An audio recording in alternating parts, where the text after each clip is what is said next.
Ou tipo assim, descaracterizou, entrou sossegadinho, pianinho.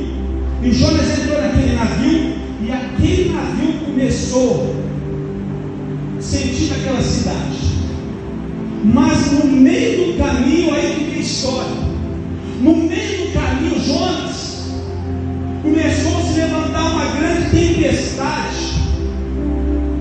E aqueles marinheiros começaram a se assustar. E quanto mais eles tentavam chegar próximo da cidade, o mar começava a se levantar, aquelas ondas.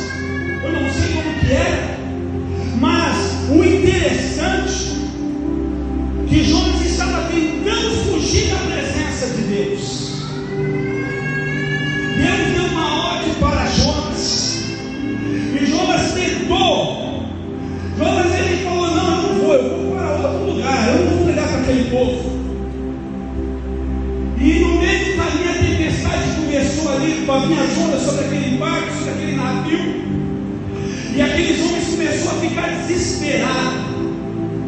E aqueles homens queriam tentar entender o que estava acontecendo na vida dele. Você vai entender o que Deus tem para você nessa noite.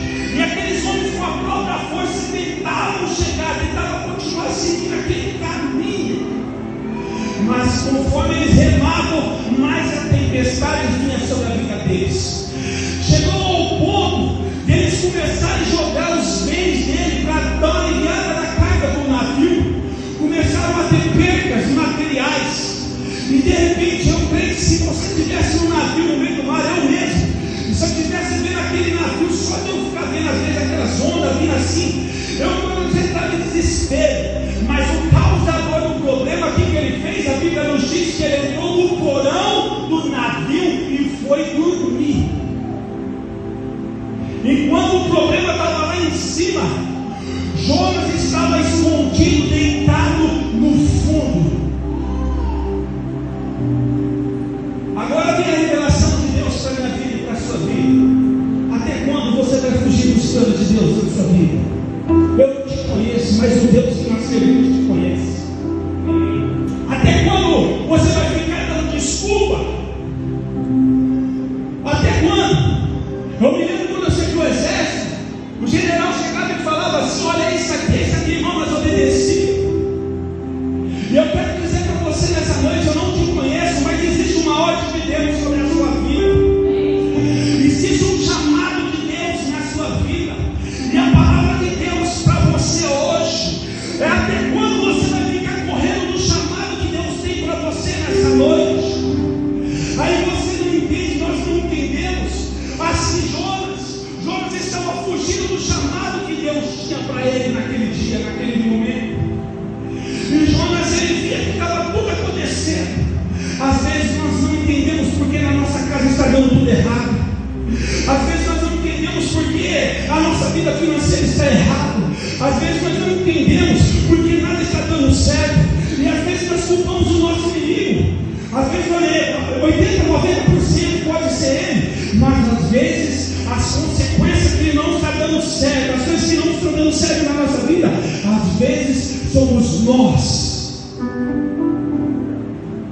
E ali começou a ter aquelas perdas. E aquele comandante desceu até ali e viu aquela atitude de Jonas.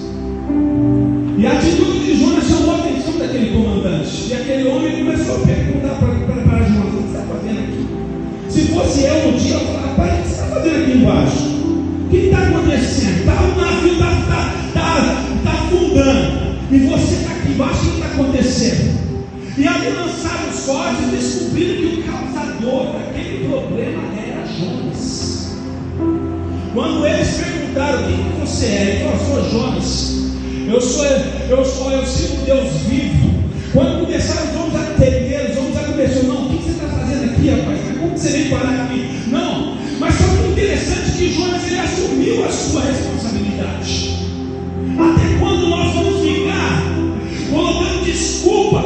Ah não, eu não vou mais ainda para a igreja por causa de fulano de tal.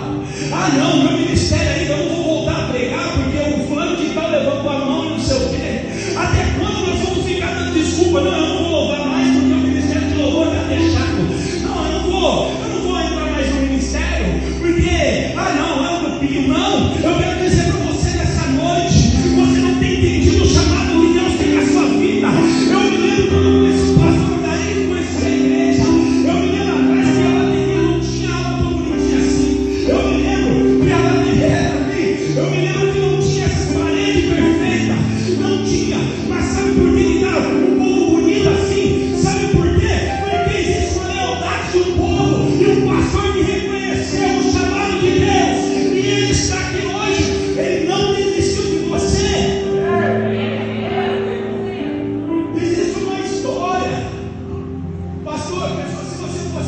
de tudo que o Senhor e a Rosângela já passou? Quantos levantes, quantas calúnias, quantas pedradas. Meu irmão, a nossa vida é assim, um chamado. Quando Deus te escolhe, pode até se levantar, o teu inimigo vai se levantar, podem até não acreditarem no seu chamado, podem até zombar de você, mas eu quero fazer uma comparação. Imagina, pastor, quando você começou com a igreja bonita assim? Não, né? Mas você acreditou no chamado. Pastor, acreditou?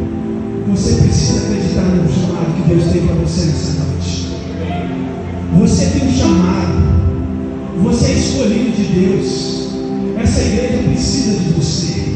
Deus vai te levantar, que tem lugar para todo mundo, tem espaço para todo mundo, tem espaço para todo mundo. E você que estava aí meio fugindo dos projetos de Deus na sua vida, eu venho lhe dizer nesta noite, é hora de você decidir e falar: não, eu vou começar a honrar a minha igreja, eu vou voltar a pregar, eu vou voltar a ministrar, eu vou voltar a louvar.